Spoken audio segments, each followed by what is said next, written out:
This is Max and Mia podcast. Hey everyone, welcome back to Max and Mia podcast. Hi there! We're super excited to have you with us today. If this is your first time here, welcome. This is the place where we help you improve your English, one conversation at a time. That's right. And today's episode is especially for our intermediate students. So if you're around an A2, B1, or B2 level, this one's for you. We're going to walk through some everyday conversations, the kind you actually use in real life. And honestly, some of our students have told us these situations aren't easy at all. They've struggled with them more than once. Don't worry though, we're here to break it all down together step by step. And that's not all. At the end of the episode, we've got a fun activity for you. It'll help you keep practicing and take your English to the next level. So grab a coffee, get comfortable, and let's get started. Let's do this. Okay, so let's jump into our first topic. Max, do you remember that message we got last week? Oh, from one of our listeners? Yeah, I remember. She said something like, "Whenever I disagree with someone in English, it comes out way too strong, and then it feels like we're arguing." Exactly. And she's not the only one. So many of our students have told us the exact same thing. They want to say, "I don't think that's right," but it ends up sounding harsh or even rude. Right? And then the conversation gets awkward. Or people just stop talking altogether. It makes sense, though. In our first language, we often have these soft little phrases we use without even thinking about them. Totally. And in English, if you don't know those phrases, you kind of default to the direct version, which can come off stronger than you mean it to. It's not really about grammar. It's more about tone and choosing the right words at the right moment. So the question is, how do you disagree with someone and still keep things friendly? Well, we've got the perfect example for that. We're going to listen to a conversation between two of our friends, Jake and Helena. Yeah, Jake brings up something he disagrees with, and Helena handles it so smoothly, you'll want to take notes. Let's listen in. Okay, so I was thinking this weekend we could finally do that hiking trip. You know, the one near the mountains we keep talking about? About that. I actually checked the weather this morning and it doesn't look great, to be honest. Come on, it's just a little rain. We'll be fine, trust me. I hear you and I totally get why you're excited. But if it rains that hard, the trails could get pretty dangerous. I'd rather we picked a day when it's actually safe. I guess I hadn't really thought about that part. Yeah, no offense, but last time we went hiking in bad weather, you slipped like 3 times. I still remember your face. Okay, fair point. I still have the bruise, actually. Look. See? So if we wait until Sunday, the forecast says it'll be sunny and clear. We could still get our hike in, just a couple of days later than planned. I mean, I was really looking forward to this weekend, though. It's been such a long week at work, you know? Totally. I get that, believe me. To be honest, I'm exhausted too. But if we go now and something happens out there, we'll end up more stressed, not less. True, that makes sense. Okay, so what do you suggest instead? For today, I mean, since we're both free. Well, we don't have to see eye to eye on everything right away. Why don't we do something low-key today? Like grab lunch downtown and just relax for a bit. Then on Sunday, we'll go all out with the hike. No rushing. Actually, that's not a bad idea at all. And hey, if the weather's really that good on Sunday, we could even invite Camila and Marco along. Make it a bigger thing. Maybe bring some snacks, too. Oh, now you're speaking my language. Okay, fine. You've convinced me completely. See, I'm not trying to be difficult here. I just want us to actually enjoy the trip, not end up soaked, cold, and miserable on some muddy trail. No, I get it. I really do.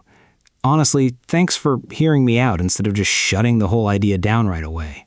Of course. That's not really my style anyway. I mean, let's agree to disagree on the timing, but I think we both want the same thing in the end. A good hike and a fun day, right? Yeah, exactly. That's all I really wanted too. All right, lunch today, hike on Sunday. Deal? Deal. And hey, if it does rain on Sunday too, we'll just have to find a plan C. Oh, let's not even think about that right now, please. Fair enough. Come on, let's go grab that lunch before I change my mind about the snacks.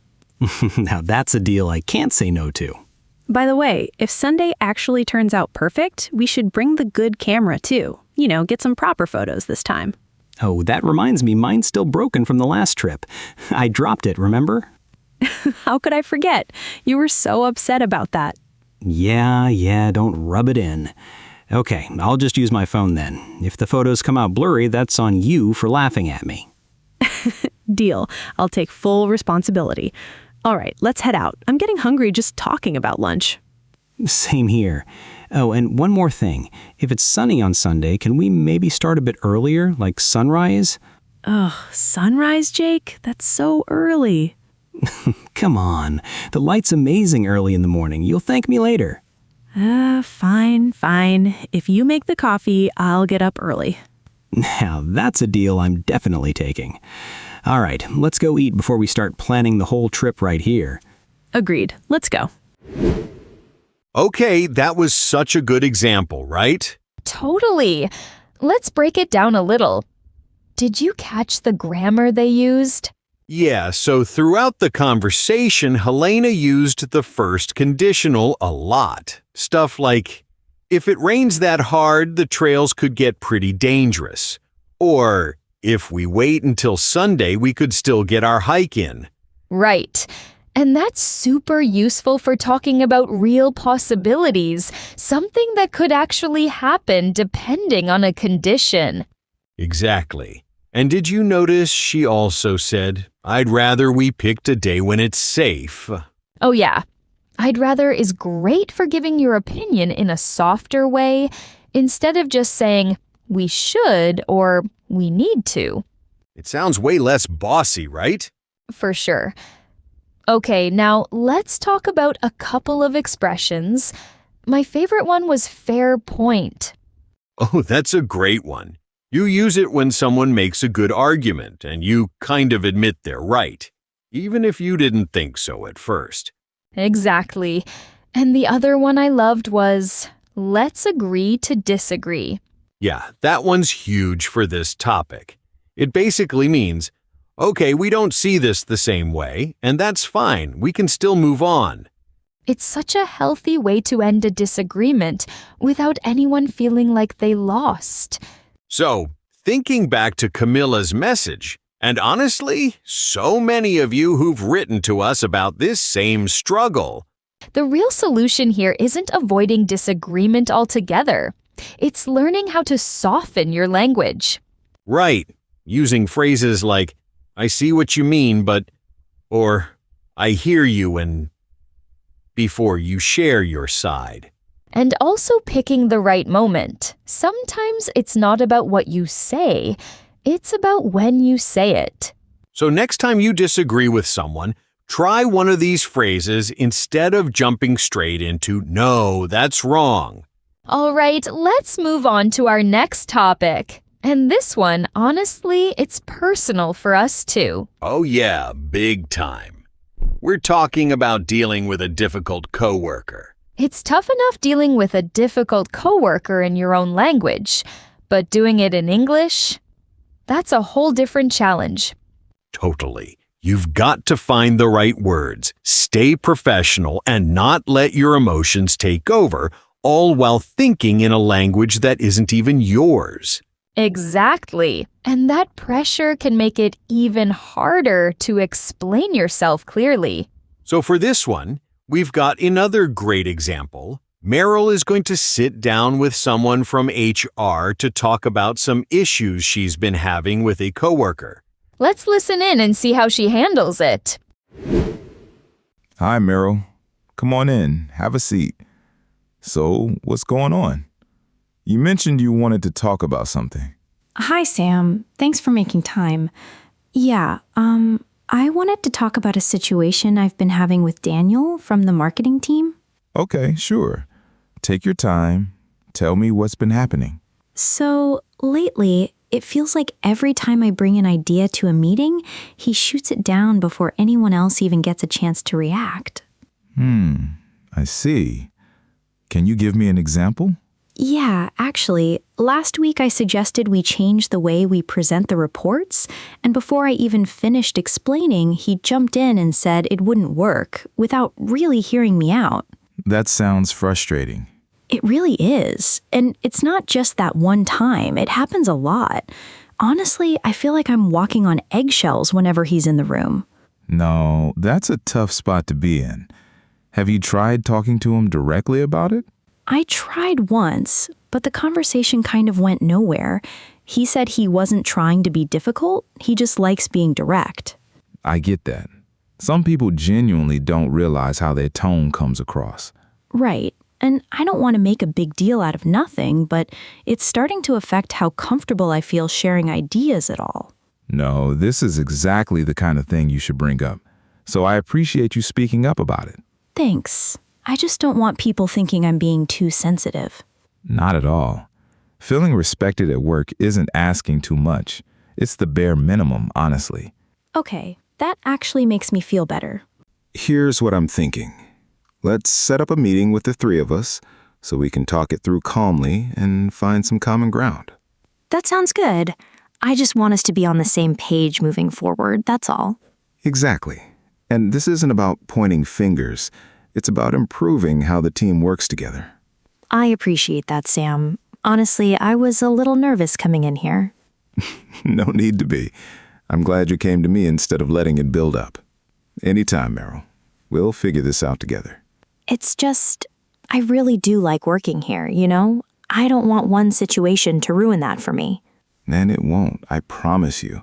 Most of the time, these things get sorted out once everyone's on the same page. I hope so. I just want to feel like I can speak up in meetings without bracing myself for a fight. That's completely fair. And honestly, it's a red flag if that's how meetings feel right now. We'll get it fixed. Okay, that actually puts my mind at ease a bit. Thanks, Sam. Of course. That's literally what I'm here for. Okay, that conversation felt so real, right? I think a lot of us have been in Meryl's shoes at some point. Totally. Let's talk about a couple of expressions that stood out. The first one, walking on eggshells. Oh, I love that one. It means you're being extra careful about what you say or do because you're worried about upsetting someone. Exactly. And that's such a heavy feeling to have at work, having to think twice before every single comment. Right. The other one I picked out was red flag.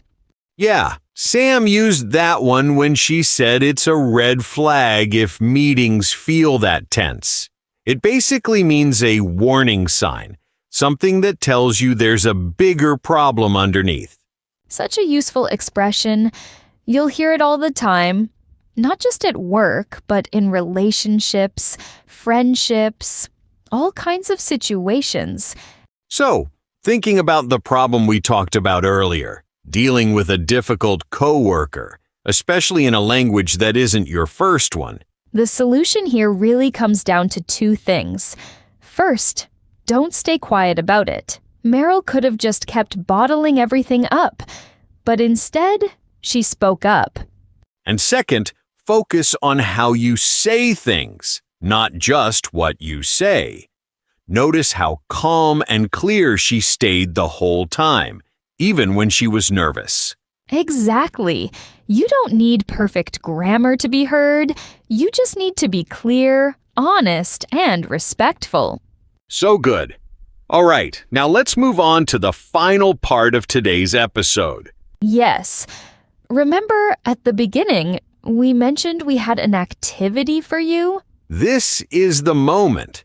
This is an activity that we have done before on the channel, and it's one that we personally enjoy a lot because it is genuinely very useful for reinforcing our knowledge. Okay, so here's how this works. We're going to show you a couple of images, one at a time. And your job is to pause the video, look at the image, and describe it out loud in English as much as you can. Colors, people, objects, what's happening, anything you notice, just try to put it into words. Then, once you've given it a try, come back, and we'll give our own description of the same image. That way you can compare, see what vocabulary you used, and maybe pick up a few words you didn't think of. And if you're only listening to the audio right now and can't actually see the image, no worries at all. Just listen to how we describe it and try to build the picture in your head as we talk. Then later, whenever you get a chance to watch the video, come back and check the image and see how close your imagination was. All right, that's the activity. Let's get started with the first image.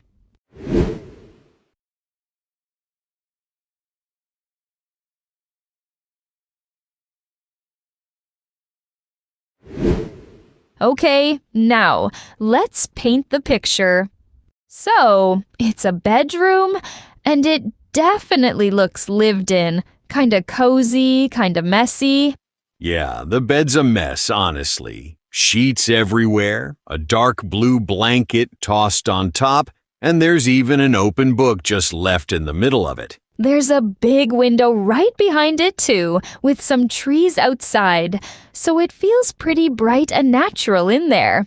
On the other side of the room, there's a wooden desk, and it's got a laptop, a little lamp turned on, and a mug sitting there. And right in front of the desk, there's a chair with a denim jacket just hanging off the back of it, kind of casually.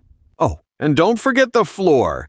There's a pair of white sneakers just lying around, laces undone, and a few clothes scattered here and there. So yeah, it's got that classic, I was in a rush student vibe, but somehow it still feels warm and comfortable. All right, if you were watching, how'd it go? Did your description match what we just said? And if you're just listening, remember to go check the image later and see how close your imagination was. All right, let's do one more. Same deal, pause the video, take a look, and describe what you see. Ready? Let's go.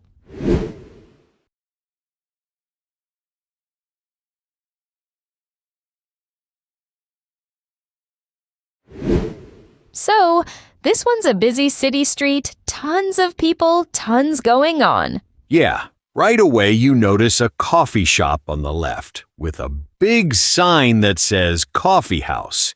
And there's a guy standing outside sipping his coffee while he checks his phone.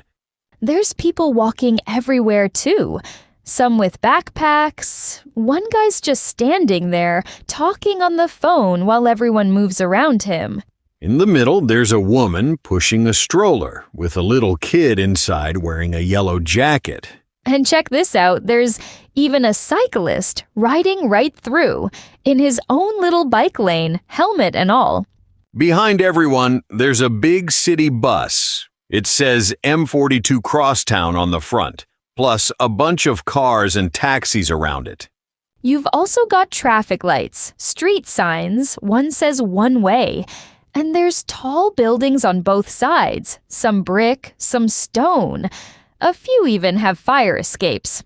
Oh, and over on the right, there's a store with a huge fashion outlet sign, too. So yeah, it's basically that classic, chaotic, everyone's doing something different city vibe. All right, if you were watching, how'd your description compare? And if you were just listening, go check the image out whenever you can. Perfect. That wraps up today's activity. And that brings us to the end of today's episode. Thank you all so much for hanging out with us today. We really hope this episode helped you out. Seriously, thanks for listening. If you enjoyed today's episode, don't forget to hit that like button. And if you haven't already, make sure you subscribe so you don't miss any of our future episodes. We're always dropping new content to help you take your English to the next level. Also, drop a comment below.